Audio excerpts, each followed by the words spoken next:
पद संख्या 10। इससे पहले हमने मध्यकालीन काव्य कुंज के अंतर्गत राम राज्य वर्णन और बाल रूप का अध्ययन किया है।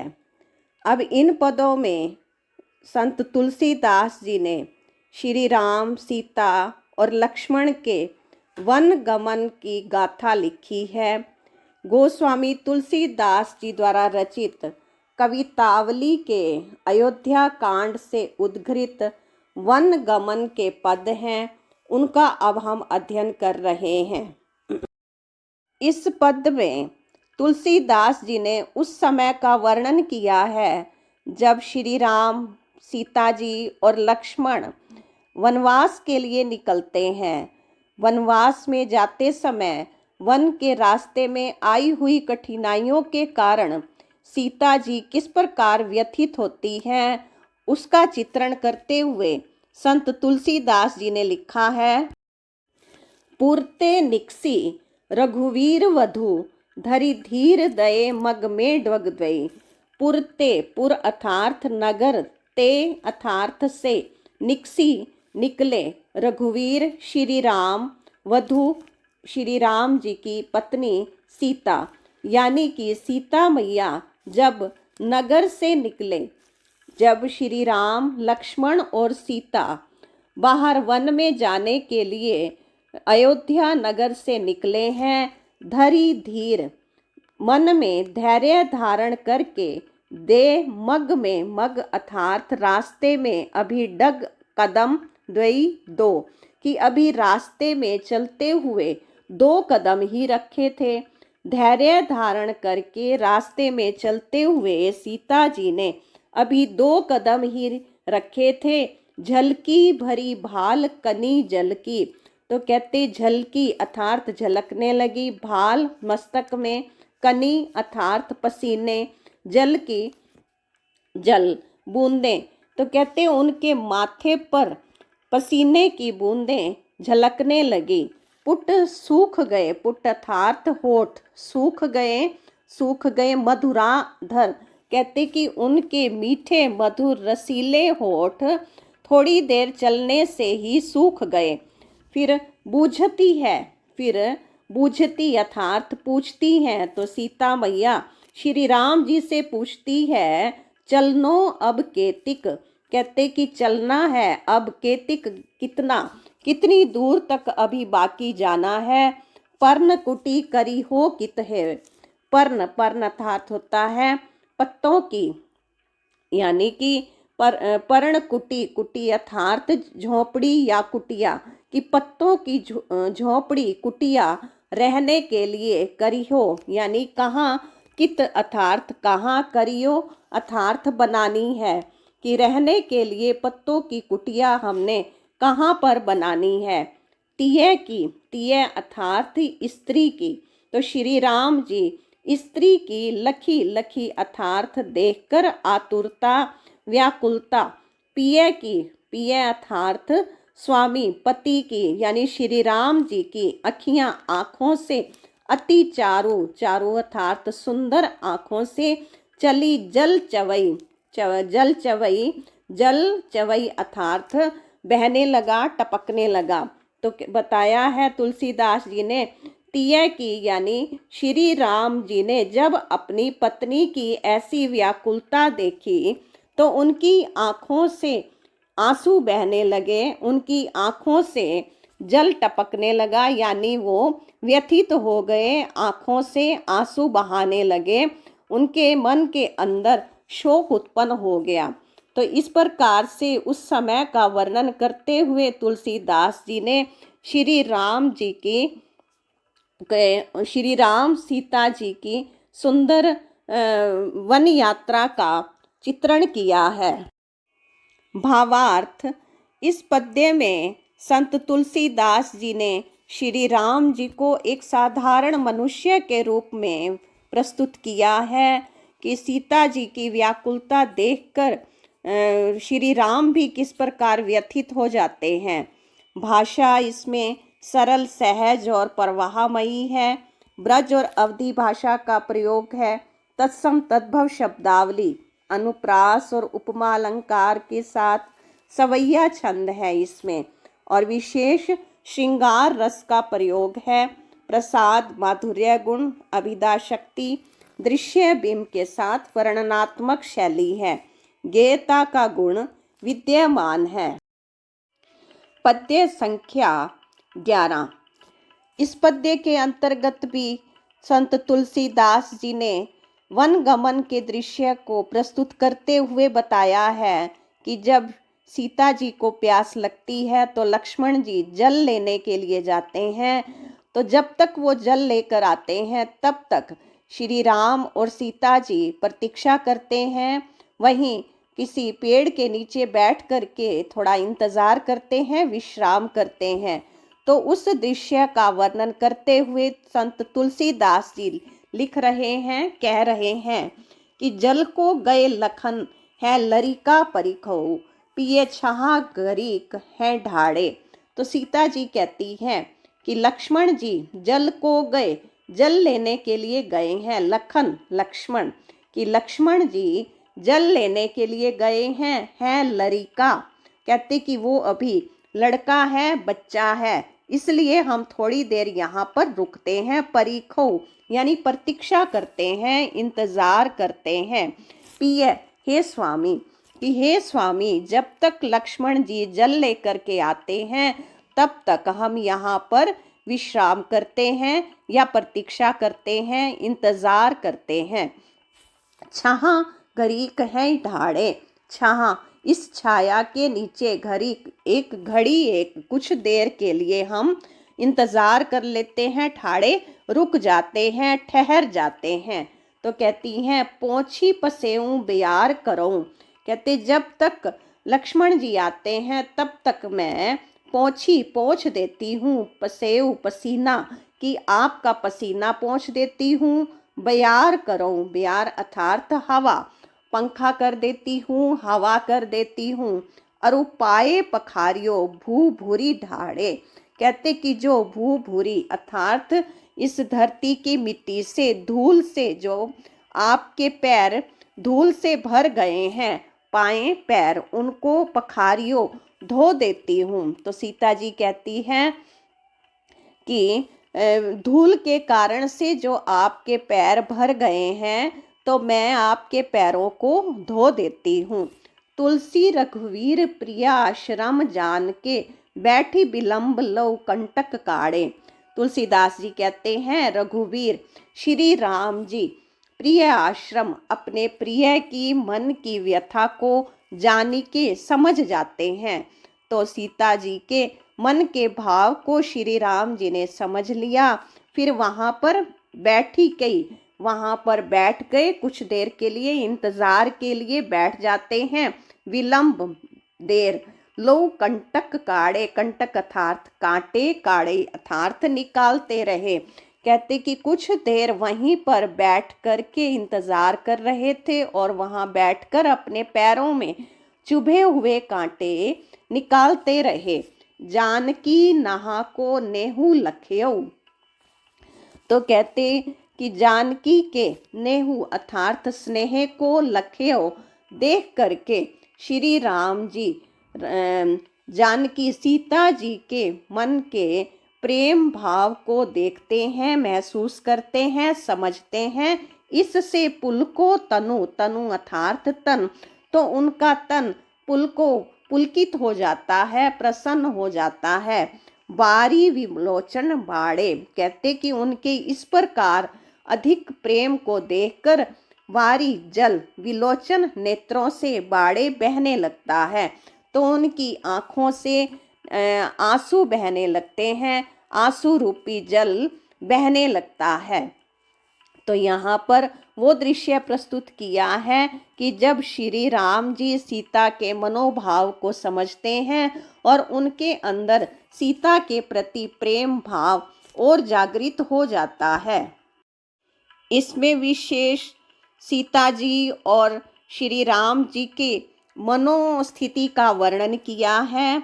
भाषा सरल, सहज, प्रवाहमयी, ब्रज और अवधिश भाषा के शब्दों का प्रयोग, तत्सम तद्भव शब्दावली, अनुप्रास व अनुप्रास अलंकार है, इसमें सवैया छंद के साथ श्रृंगार रस है, प्रसाद गुण माधुर्य गुण के साथ अभिधा शक्ति, दृश्य बिंब वर्णनात्मक शैली और गेयता का गुण विद्यमान है। पद संख्या 12। इस पद में संत तुलसीदास जी ने वो चित्र प्रस्तुत किया है, उस समय का दृश्य प्रस्तुत किया है जब श्री राम, सीता और लक्ष्मण जी वन के रास्ते से वनवास की ओर जा रहे हैं। तो वहाँ रास्ते में गांव की स्त्रियां उनको देखती हैं और वो अपनी मन के भाव एक दूसरे को बता रही हैं, क्योंकि उनके सुंदर रूप को देखकर आश्चर्यचकित भी हो रही हैं, लेकिन उनको वन के मार्ग में चलते हुए देखकर उनके मन में व्याकुलता भी उत्पन्न हो रही है। तो कहती हैं, बनिता बनी श्यामल गोर के बीच। तो एक सखी, एक गांव की स्त्री दूसरी स्त्री से कहती है कि हे सखी सुनो, वनिता बनी, वनिता अर्थात स्त्री, श्यामल, श्यामल अर्थात सांवले रंग के, और गोर के बीच और गोरे रंग के। तो कहते एक सांवले रंग के और गोरे रंग के दो पुरुष हैं, उनके बीच में एक स्त्री बनी चल रही है, सुशोभित है, शोभायमान है। विलोकहु देखो री सखी, कहती हे सखी तुम भी देखो, मोही सी है हवै। तो कहते कि यह छवि मेरे मन को अति मोहित कर रही है, मोही सी हवई। तो वो यह जो दृश्य है मेरे मन को मोह रहा है, तुम भी इस दृश्य को अवश्य ही देखो। मग जोग न कोमल क्यों चली है ये, कहते कि ये मग अर्थात रास्ते, जोग माना योग्य, कहते कि ये जो वन के रास्ते से जा रहे हैं ये इस रास्ते पे चलने के योग्य नहीं है। क्यों चली है, उनके मन में प्रश्न उठ रहा है कि वो इस रास्ते पे क्यों जा रहे हैं, क्योंकि ये तो इस राह पे चलने के योग्य नहीं है। सकुचाती मही पद पंकज छवई।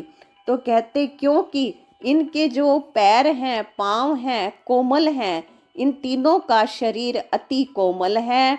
तो कमल के समान कोमल होने के कारण तो कहते पद पंकज, उनके पाँव कमल के समान कोमल है, इसलिए मही, मही अर्थात धरती, पृथ्वी की, पृथ्वी भी उनके कमल के समान पाँव के छवई अर्थात छूने से वो धरती संकुचित हो रही है, सकुचा रही है, क्योंकि धरती भी अपने आप को महसूस कर रही है कि वो कठोर है और उनके ऊपर ये जो पाँव रख रहे हैं उनके पाँव तो कमल के समान कोमल हैं। तो इसलिए फिर कहते हैं तुलसीदास जी उनके माध्यम से, तुलसी सुनी ग्राम वधू विथकी, पुलकी तन औ चले लोचन चवई। तुलसीदास जी कहते हैं कि उस सखी ने ग्राम वधू की, उस गांव की स्त्री की बात को जब सुना तो विथकी, विथकी अर्थात वो भी हैरान हो गई, चकित हो गई। पुलकी तन, उसका तन भी रोमांचित हो गया। औ चले लोचन चवई, तो कहते उसके लोचन नेत्रों से चले अर्थात नेत्रों से जल चलने लगा, बहने लगा, यानी कि उनकी आँखों से आंसू बहने लगे। तो ये दृश्य देख करके वो स्त्रियां रोमांचित हो जाती हैं, व्यथित हो जाती हैं और उनकी आँखों से आंसू बहने लगते हैं। सब भांति मनोहर मोहन रूप है। तुलसीदास जी कहते हैं कि सब भांति प्रकार से मनोहर, मन को हरने वाले, मोहन रूप, मन को आकर्षित करने वाले, कि इन तीनों का ही रूप मनो को आकर्षित करने वाला है, सबके मन को हरने वाला है। अनूप है भूप के बालक द्वयी, तो कहते कि अनूप अर्थात बहुत सुंदर हैं। भूप के राजा दशरथ के ये दोनों ही बालक अति सुंदर हैं। जो सबको ही अपनी तरफ आकर्षित करते हैं। सबके हृदय में उनके प्रति ऑटोमेटिकली ही प्रेम उत्पन्न हो जाता है कि वो इतने सुंदर हैं। तो यहाँ तुलसीदास जी ने श्री राम, लक्ष्मण और सीता की सुंदरता का भी वर्णन किया है और उनको देख करके स्त्रियों के मन में जो भाव उत्पन्न हो रहे हैं उनका भी वर्णन किया है। पद्य संख्या 13। प्रस्तुत पद हमारी हिंदी की पाठ्य पुस्तक मध्यकालीन काव्य कुंज से उद्धृत है। इस पद्य में संत तुलसीदास जी ने वो दृश्य प्रस्तुत किया है जब श्री राम, सीता और लक्ष्मण जी वन की ओर जा रहे हैं। मार्ग में उन्हें गांव की स्त्रियां मिलती हैं। उनको देख करके वो महिलाएं आश्चर्यचकित हो जाती हैं। उनके मन में उत्सुकता जागृत होती है तो वो सीता जी से बात करती हैं। उनसे पूछना चाहती हैं कि जो ये दोनों ही पुरुष हैं उनसे सीता जी का क्या संबंध है, वो उनके क्या लगते हैं। शीस जटा उर बाहु विशाल, विलोचन लाल तिरछी सी भौहें। वो सखी कह रही है, वो स्त्री कह रही है सीता जी से, पूछते हुए कह रही है कि जिनके शीस जटा सिर पर जटाएं हैं, उर वक्षस्थल, बाहु भुजाएं विशाल बड़ी हैं, जिनका वक्षस्थल और भुजाएं विशाल हैं, चौड़ी छाती है, भुजाएं लंबी हैं, विलोचन लाल, विलोचन अर्थात नेत्र भी लाल हैं, आंखें लाल हैं, तिरछी सी भौहें, और उनकी भौहें अर्थात आंखों के ऊपर जो ये भौहें होती हैं तो कहते ये भी तिरछी हैं यानी सुंदर हैं।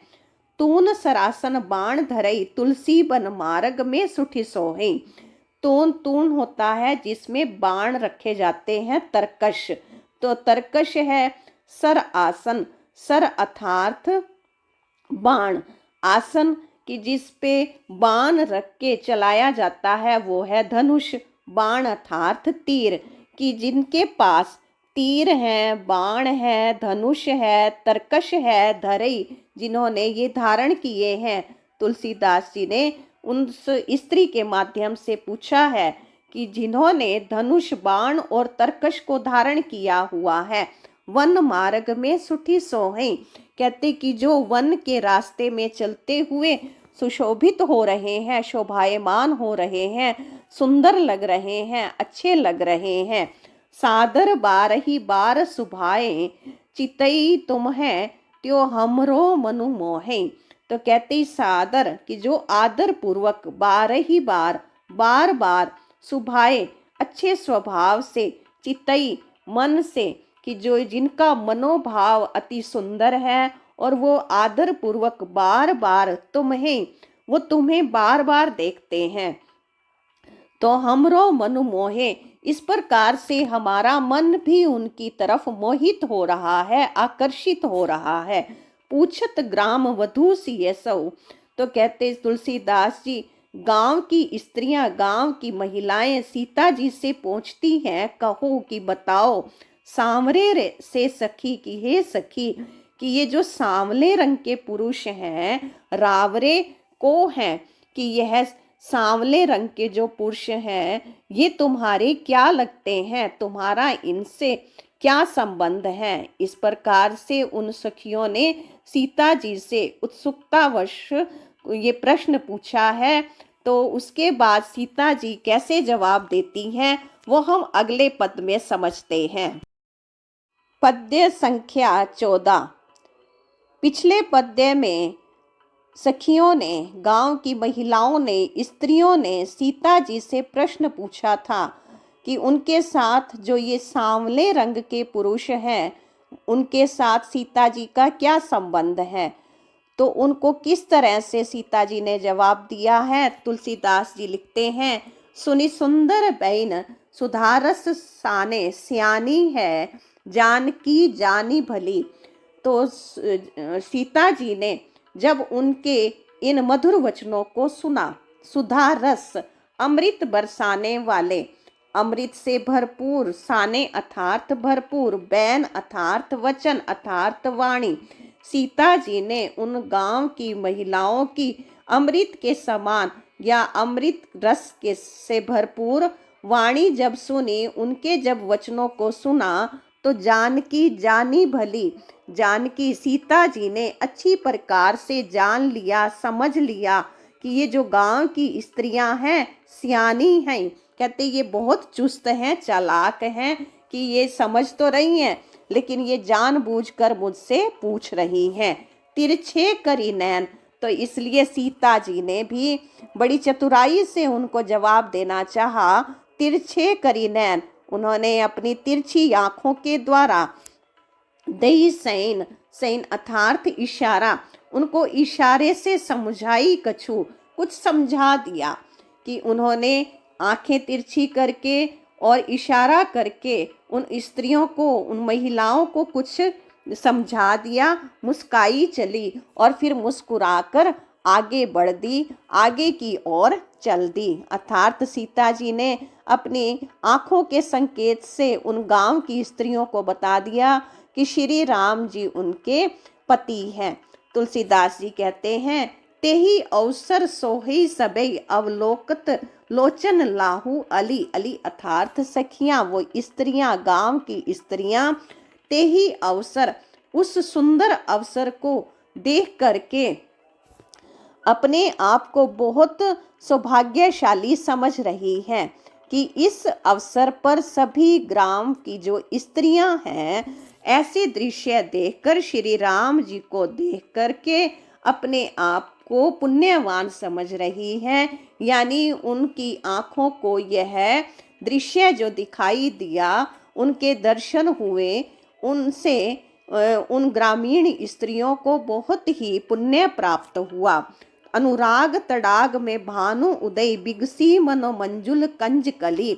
आगे लिखते हैं तुलसीदास जी, वो गांव की स्त्रियां श्री राम जी को देख रही हैं और ऐसा उनको लगता है। अनुराग, अनुराग अर्थात प्रेम, तड़ाग तालाब, कि प्रेम रूपी सरोवर में, प्रेम रूपी तालाब में भानु उदय, तो कहते कि जो श्री राम जी हैं वो सूर्य के समान उदय हुए हैं, कि जैसे कि प्रेम रूपी तालाब में श्री राम रूपी सूर्य के उदय होने पर फिर कहते हैं कि मनो, ऐसा लगता है मानो, उत्प्रेक्षा अलंकार है यहाँ, मंजुल सुंदर, कंजकली, कि कंजकली अर्थात कमल की कलियां खिल गई हों।